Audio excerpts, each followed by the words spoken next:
اعوذ باللہ من الشیطان الرجیم بسم اللہ الرحمن الرحیم۔ پیارے بچوں، السلام علیکم ورحمۃ اللہ وبرکاتہ۔ آج ہم 8th کلاس کا کورس شروع کرتے ہیں، فرسٹ ٹرم کا۔ آپ کی درسی کتاب اسلامیات برائے جماعت ہشتم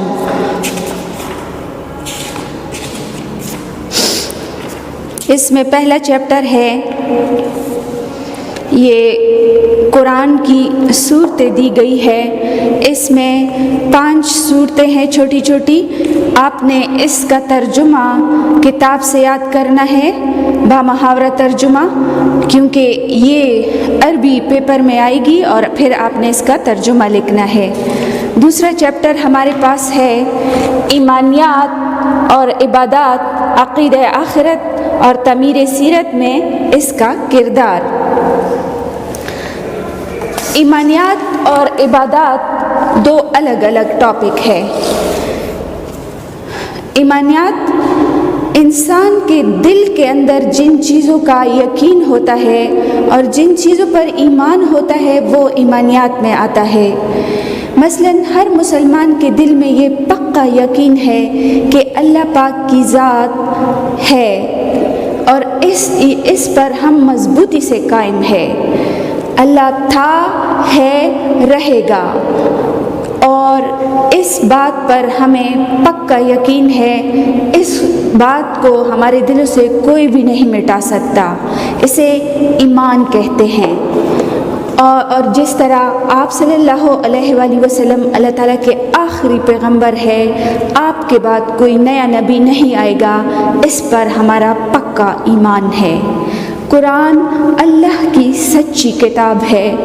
قرآن میں جو کچھ بھی بیان ہوا ہے وہ اللہ کی طرف سے ہے، اور قرآن آخرت تک تمام مسلمانوں کے لیے مشعل راہ ہے۔ اس پر ہمارا پکا ایمان ہے۔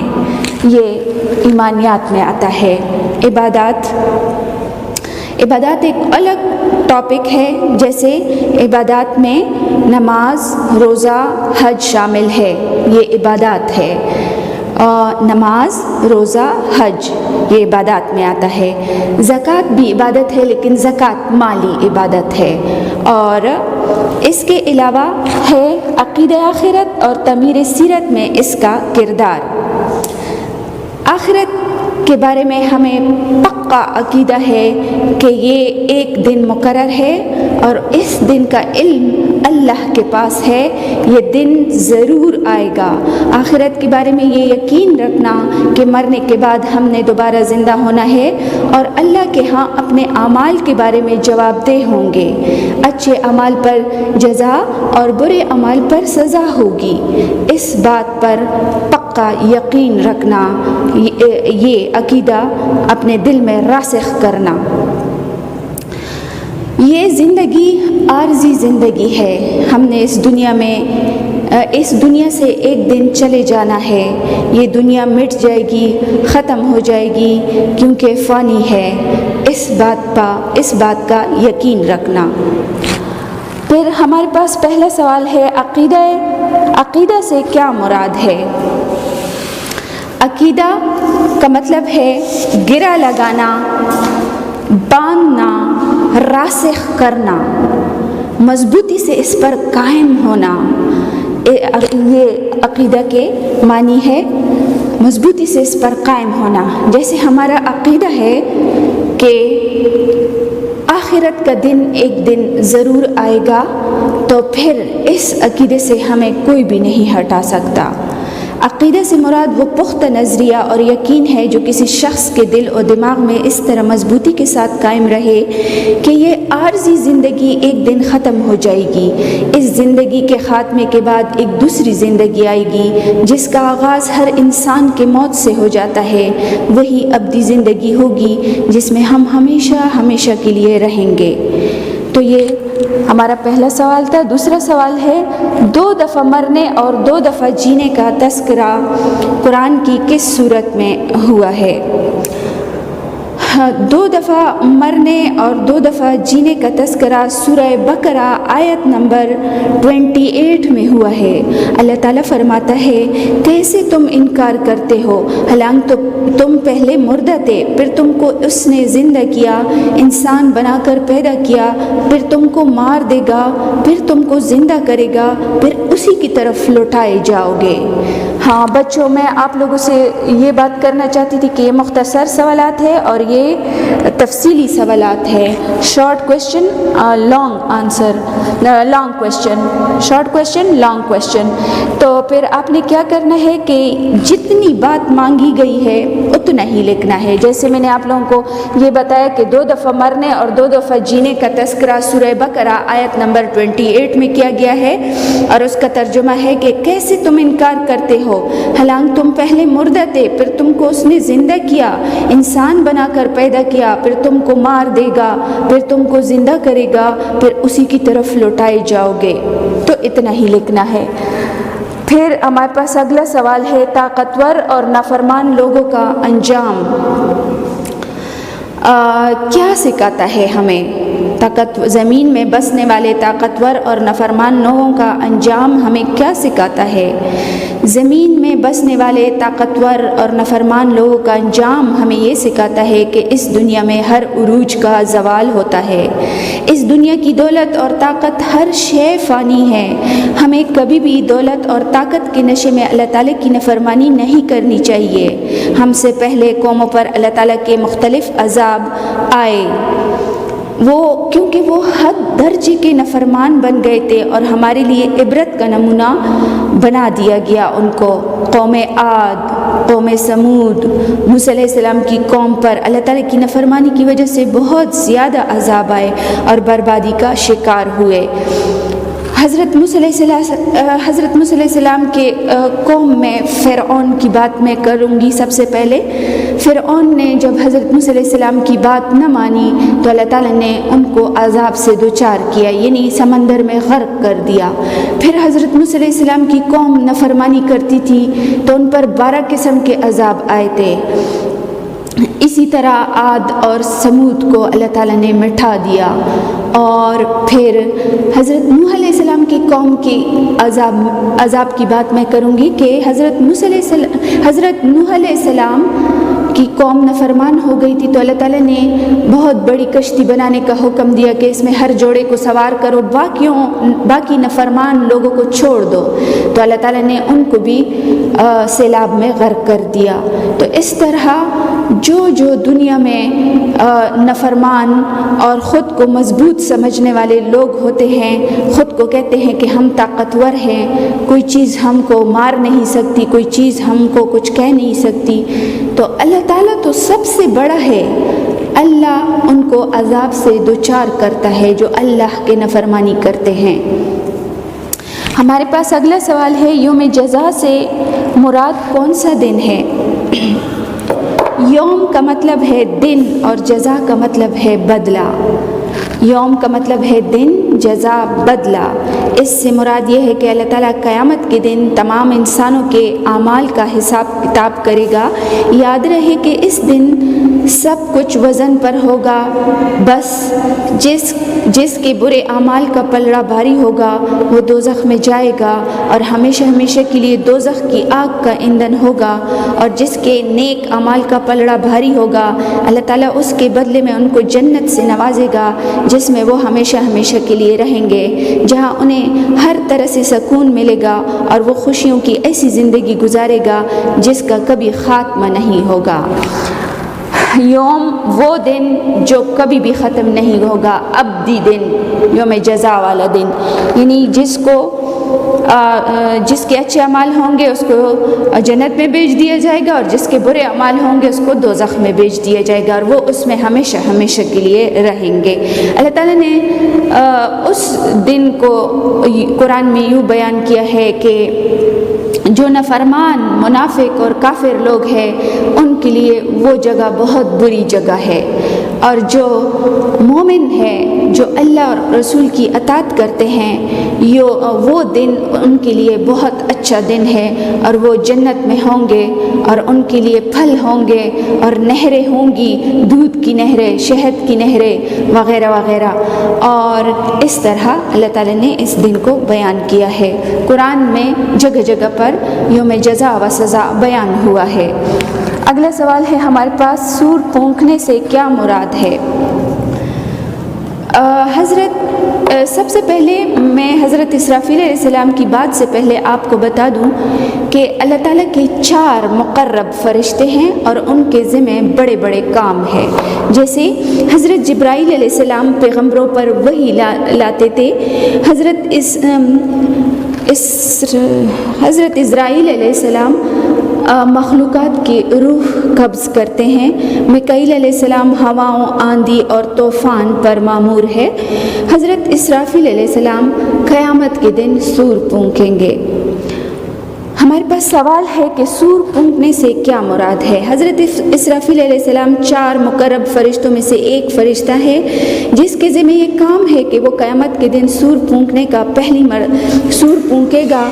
پہلی مرتبہ سور پھونکنے پر اس دنیا کے تمام مخلوقات موت سے ہمکنار ہو جائیں گے اور کائنات فنا ہو جائے گی۔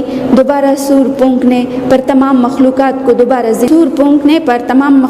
دوبارہ زندہ کیا جائے گا، اور میدان حشر میں اللہ تعالیٰ کے حضور اعمال کا حساب کتاب شروع ہو جائے گا۔ جس کی نیکیاں زیادہ ہوں گی وہ جنت کا حقدار ٹھہرے گا، اور جس کے برے اعمال زیادہ ہوں گے وہ دوزخ میں جائے گا۔ تو سور پھونکنے سے مراد یہ ہے۔ بچوں، کتنی مرتبہ سور پھونکا جائے گا؟ 2 مرتبہ۔ ایک مرتبہ سور جب پھونکا جائے گا تو تمام مخلوقات جو ہے، تمام لوگ فوت ہو جائیں گے، مر جائیں گے، اور پھر اللہ تعالیٰ کے حکم سے دوبارہ سور پھونکا جائے گا تو اس سے تمام انسانوں کو زندہ کر دیا جائے گا، اور پھر ان کا اعمال کے مطابق حساب ہوگا۔ اب ہمارے پاس لانگ کویسچنز ہے، یہ 3 آپ کی کتاب میں لانگ کویسچن ہے اور یہ 5 شارٹ کویسچن ہے۔ لانگ کویسچن میں ہمارے پاس پہلا کویسچن ہے، عقیدہ آخرت سے کیا مراد ہے؟ میں نے آپ لوگوں کو پہلے بھی بتایا کہ عقیدہ سے مراد کسی بات کو دل میں ایسے راسخ کرنا، مضبوطی سے تھامنا کہ کوئی آپ کو اس سے ہٹا نہ سکے۔ عقیدہ آخرت اسلام کی بنیادی عقائد میں سے ایک عقیدہ ہے۔ عقیدہ آخرت سے مراد یہ ہے کہ انسان اس بات کا پورا یقین رکھے کہ اس زندگی کے خاتمے کے بعد ایک اور زندگی آنے والی ہے جس کا آغاز ہر انسان کی موت سے ہو جاتا ہے۔ مطلب ہمارے دماغ میں یہ بات ہونی چاہیے کہ ہم صرف اس دنیا کی زندگی تک محدود نہیں ہیں، بلکہ موت کے بعد ہم نے اللہ کے حضور اعمال کا حساب کتاب دینا ہے۔ جیسے پہلی مرتبہ سور پھونکا جائے گا تو حضرت اسرافیل علیہ السلام پہلی مرتبہ جب سور پھونکیں گے تو دنیا میں موجود تمام مخلوقات موت سے ہمکنار ہو جائیں گے۔ پہاڑ ایسے ہوں گے جیسی دھنی ہوئی رنگین اون کی مانند اڑ جائیں گے، اور آسمان روئی کے گالوں کی طرح نیچے گر جائے گا۔ دوسری مرتبہ سور پھونکیں گے تو اللہ تعالیٰ جس مقام سے لوگوں کو زندہ کرنا چاہے گا اسی جگہ پہلے ان کی ریڑھ کی ہڈی کو پیدا کر کے رکھ دیا جائے گا، اور ان کے دیگر اجزائے جسمانی کو اس ہڈی کے ساتھ رکھ دیا جائے گا۔ پھر جب حکم ہوگا کہ روحیں اپنی اپنی جسموں میں چلی جائے، اس حکم کے بعد روحیں اپنی اپنی جسموں میں اس طرح آ جائیں گی جیسے پرندے اپنے اپنے گھونسلوں میں آتے ہیں۔ قیامت کے بارے میں اللہ تعالیٰ سورہ احزاب میں فرماتا ہے کہ اے محمد، یہ منافق اور کافر لوگ آپ صلی اللہ علیہ وآلہ وسلم سے قیامت کے بارے میں پوچھ رہے ہیں، کہہ دیجئے کہ قیامت کا علم تو اللہ تعالیٰ کے پاس ہے، شاید قیامت قریب ہی ہو۔ تو اس طرح اللہ تعالیٰ نے قیامت کے بارے میں یہ واضح کر دیا کہ یہ علم اللہ رکھتا ہے، کسی اور کے پاس قیامت کا علم نہیں ہے، لیکن ہمارا عقیدہ پکا ہونا چاہیے کہ یہ دن جو اللہ تعالیٰ کے پاس ہے اس کا علم، وہ دن ضرور آئے گا۔ پھر قیامت کو اللہ تعالیٰ نے کئی ناموں سے قرآن میں دہرایا ہے، جیسے یوم الفرقان، یوم الساعت گھڑی، یوم جزا و سزا، اور قیامت کے نام سے بھی پکارا ہے۔ اللہ تعالیٰ نے قیامت کی نشانیاں بھی قرآن میں 30 پارے میں کچھ بیان کی ہے۔ فرماتا ہے کہ قیامت تب آئے گی جب بیٹی ماں کو لونڈی سمجھے گی، یعنی جس طرح لونڈی کے ساتھ سلوک کیا جاتا تھا پھر ماں کے ساتھ وہی سلوک شروع ہو جائے گا۔ جب اونٹنیاں مرد بچے کو جنم دینے لگے گی تو تب قیامت آئے گی، اور جب پہاڑ ایسے ہوں گے جیسے دنی ہوئی رنگین اون، یعنی زلزلے زیادہ ہوں گے۔ آپ صلی اللہ علیہ وآلہ وسلم نے بھی قیامت کے بارے میں کچھ نشانیاں بتائی ہیں۔ سب سے بڑی نشانی جو بتائی ہے وہ بھی قرآن سے بالکل ریلیٹڈ ہے۔ آپ صلی اللہ علیہ وسلم نے فرمایا قیامت تب آئے گی جب زلزلے زیادہ ہوں گے، قیامت تب آئے گی جب تمام لوگوں کے گھر سرخ اینٹوں کے بن جائیں گے، قیامت تب آئے گی جب کوئی سمندر ہے اس پہ تعمیرات شروع ہو جائے گی۔ تو بچوں آپ نے دیکھ لیا دبئی میں سمندر پہ تعمیرات ہو گئی ہے۔ تو نشانیوں سے تو واضح ہے کہ قیامت قریب ہی ہے، لیکن پھر بھی اس کا پتہ انسان کو نہیں ہے، کیونکہ واضح طور پر اللہ تعالیٰ نے قرآن میں فرمایا ہے کہ قیامت کا دن اللہ کو معلوم ہے، کسی کو بھی معلوم نہیں ہے۔ ہمارے پاس اگلا سوال ہے، جزا و سزا کا تصور انسانی عقل کے مطابق ہے، قرآنی دلائل سے ثابت کریں۔ جزا، جن کے اعمال اچھے ہوں گے ان کو قیامت کے دن جزا ملے گی، اور سزا، جس کے اعمال برے ہوں گے تو ان کو سزا ملے گی۔ جزا کے طور پر جنت ہے، سزا کے طور پر دوزخ ہے۔ سورہ حج آیت نمبر 72 میں اللہ تعالیٰ ارشاد فرماتا ہے، اور جب ان کو ہماری آیاتیں صاف صاف پڑھ کر سنائی جاتی ہے تو ان کی شکلیں بگڑ جاتی ہے، اور تم ان کے چہروں پر صاف ناگواری دیکھتے ہو، ایسا لگتا ہے جن کو ہم آیتیں پڑھ کر سناتے ہیں ان پر حملہ کر دیں۔ کہہ دو کہ میں تم کو اس سے بھی بری چیز بتاؤں، اور وہ دوزخ کی آگ ہے جس کا اللہ نے کافروں سے وعدہ کیا ہے، اور وہ برا ٹھکانہ ہے۔ پھر سورہ الانبیاء میں آیت نمبر 38 تا 39 میں اللہ تعالیٰ فرماتا ہے، اور کہتے ہیں کہ اگر تم سچے ہو تو جس عذاب کی یہ وعید ہے وہ کب آئے گا؟ اے کاش کافر اس وقت کو جانے جب وہ نہ اپنے چہروں پر سے دوزخ کی آگ کو روک سکیں گے، اور نہ اپنی پیٹھوں پر سے، اور نہ ان کا کوئی مددگار ہوگا۔ پھر اللہ تعالیٰ سورہ نساء آیت نمبر 97 میں فرماتا ہے، اور قیامت کا سچا وعدہ آ جائے اور ناگاہ کافروں کی آنکھیں پٹی کی پٹی رہ جائیں اور کہنے لگے ہائے شامت، ہم اس حال سے غفلت میں رہے بلکہ خود ہی ظالم تھے۔ سورہ نمل آیت نمبر 68 میں اللہ تعالیٰ فرماتا ہے، یہ وعدہ ہم سے اور ہمارے باپ دادا سے پہلے سے ہوتا چلا آ رہا ہے، کہا کہ اٹھنا اور کسی قیامت، یہ تو صرف پہلے لوگوں کی کہانیاں ہیں۔ سورہ آل عمران آیت نمبر 9 میں اللہ تعالیٰ فرماتا ہے، اے پروردگار تو اس روز جس کے آنے میں کوئی شک نہیں سب لوگوں کو اپنے حضور جمع کرے گا، بے شک اللہ تعالیٰ وعدہ خلافی نہیں کرتا۔ تو ہمارے پاس کوشچن تھا، جزا و سزا کا تصور انسانی عقل کے مطابق ہے؟ بالکل انسانی عقل کے مطابق ہے۔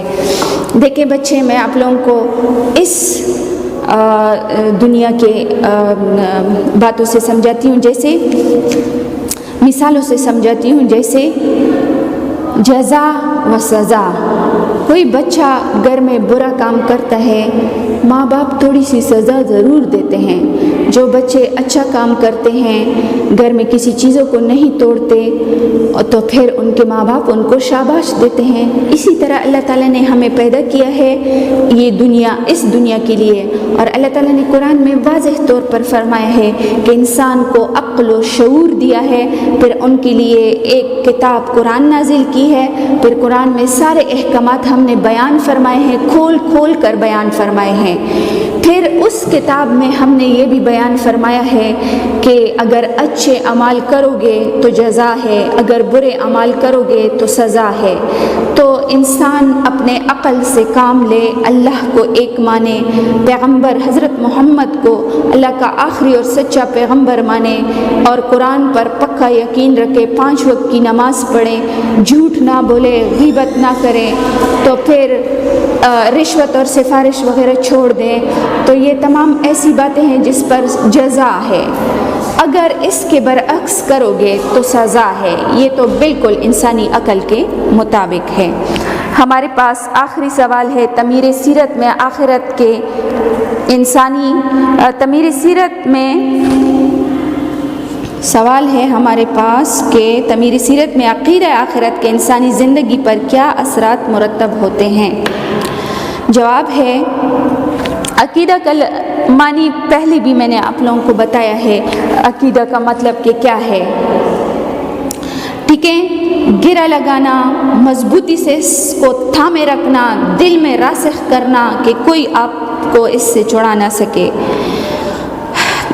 تعمیر سیرت میں عقیدہ آخرت کے انسانی زندگی پر مندرجہ ذیل اثرات مرتب ہوتے ہیں. سب سے پہلے انسان میں احساس ذمہ داری پیدا ہو جاتی ہے. آخرت پر یقین کرنے والے مسلمانوں میں ذمہ داری کا احساس آ جاتا ہے. اسے اس دنیا میں بے مقصد پیدا نہیں کیا. وہ کبھی بھی ایسے اعمال نہیں کرتا جو اللہ کی ناراضگی کا سبب بنتے ہیں. ہمیشہ ایسے نیک اعمال کرنے کی کوشش کرتا ہے جو اسے قیامت کے دن کامیاب کر سکے. اور اس کے علاوہ دوسری جو بات ہے، انسان کو نیکی اور بدی میں تمیز سکھاتا ہے عقیدہ آخرت. یوم آخرت کا احساس انسان کے اندر ایک ایسا شعور پیدا کرتا ہے جس سے وہ اچھائی اور برائی کے درمیان فرق کر سکتا ہے، اور نیک اعمال کی طرف خوشی سے بڑھتا ہے اور بدی سے بچنے کی کوشش کرتا ہے.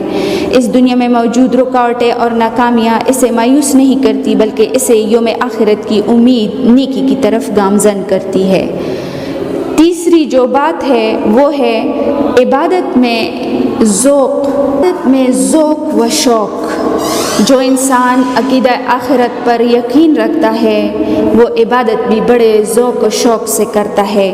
یوم آخرت اللہ تعالیٰ کے سامنے پیش ہونے کا احساس انسان کو یہ یاد دلاتا رہتا ہے کہ اللہ تعالیٰ نے انسانوں اور جنوں کو اپنی عبادت کے لیے پیدا کیا ہے، اور یہ کہ دنیا دار العمل ہے.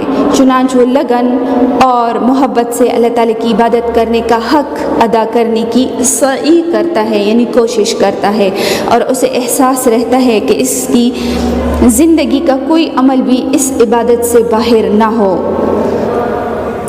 اور پھر ہے کہ سیرت کی پختگی، یعنی انسان کے کردار کو عقیدہ آخرت پختہ بنا دیتا ہے. قیامت کے دن کے محاسبے کا احساس انسان کو مسلسل نیکیوں کی طرف ابھارتا ہے، حتیٰ کہ تمام اچھی عادات اس کے کردار اور شخصیت کا مستقل خاصہ بن جاتا ہے، اور وہ نیکی کی راہ میں آنے والی تکالیف اور مصائب کو صبر سے برداشت کرنا سیکھ لیتا ہے. آخری کہ انسانیت کی بھلائی کا جذبہ ہر انسان میں دوسرے انسانوں کے ساتھ بھلائی کرنے کا جذبہ عقیدہ آخرت سے پیدا ہوتا ہے. ایک مسلمان اسلامی تعلیمات کے ذریعے جان دیتا ہے کہ دنیا آخرت کی کھیتی ہے، اور یہ کہ تمام مخلوقات اللہ تعالیٰ کا کنبہ ہے، اور یہ کہ اس دنیا میں کیا جانے والا ہر عمل اسے جنت یا دوزخ کی طرف لے جانے والا ہے. اسی بنا پر اس کی کوشش ہوتی ہوتی ہے کہ وہ زیادہ سے زیادہ لوگوں کی بھلائی کا کام کرے، اور حتیٰ کہ ایسے جاری رہنے والے نیک کام کرے جو اس کے مرنے کے بعد بھی پھلتے پھولتے رہے۔ اس کا یہ رویہ نہ صرف خود اس کی ذات کے لیے بلکہ اس کے ماحول و معاشرے اور پوری انسانیت کے لیے فائدہ مند بن جاتا ہے۔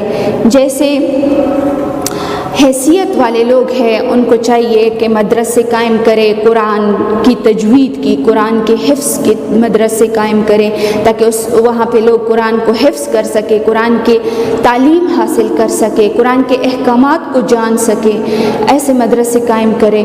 اور ایسے علاقوں میں بریجز تعمیر کریں جہاں پہ لوگوں کو دشواری ہے، اور پانی کے تالاب جگہ جگہ پر مہیا کرے۔ ایسے علاقوں میں جہاں پہ پانی نہیں ہے، ایسے راستوں میں پانی کے حوض بنائیں تاکہ لوگ وہاں سے گزرے تو پھر وہاں ان کو وضو کی سہولت بھی میسر ہو اور نماز پڑھ سکے۔ یہ صدقہ جاریہ ہے۔ یہاں تک کہ جو اولاد اللہ تعالیٰ نے آپ کو دی ہے اس کی ایسی تربیت کرے کہ مرنے کے بعد تمہارے لیے صدقہ جاریہ بن جائے۔ تو انسانیت کی بھلائی کا کام جو کرتا ہے تو وہ سرخرو ہوتا ہے، وہ کامیاب ہوتا ہے، اس دنیا میں بھی اور آخرت میں بھی۔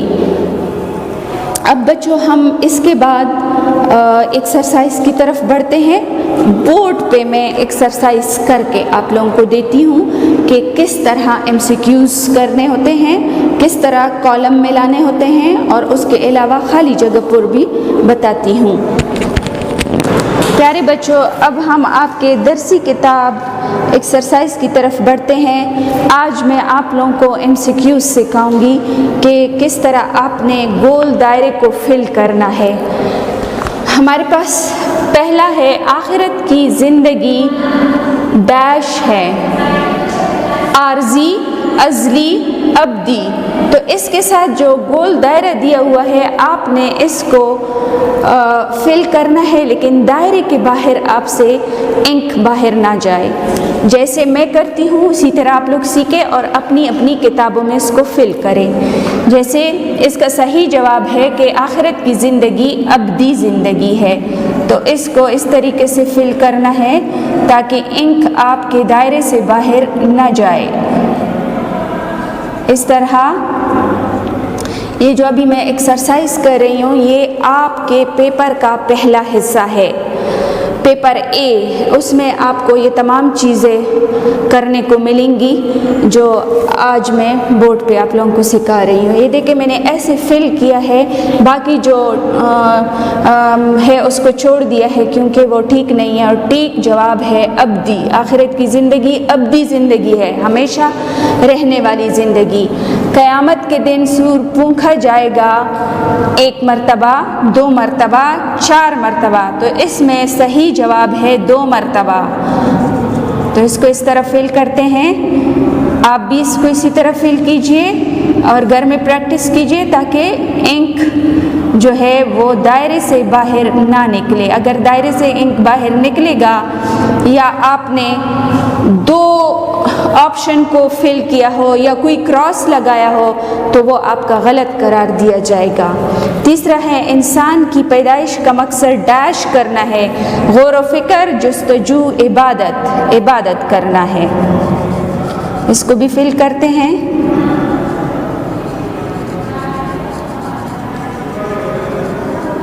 آپ کی کتاب میں تو الف ب جیم ایسے آپشن ہے، ٹک لگانا ہے، لیکن میں آپ لوگوں کو MCQs سکھاتی ہوں کیونکہ جب آپ اگلی کلاس میں آئیں گے تو آپ لوگوں کو اسی طرح MCQs کرنے پڑیں گے، تو 8 سے ہی آپ عادی ہو جائے تو اچھا ہے۔ اللہ تعالیٰ نے انسان کو اختیار دیا ہے نیکی کا، زندہ رہنے کا، نیکی اور بدی۔ اللہ تعالیٰ نے انسان کو نیکی اور بدی دونوں کا اختیار دیا ہے۔ تو اس کو بھی فل کرتے ہیں۔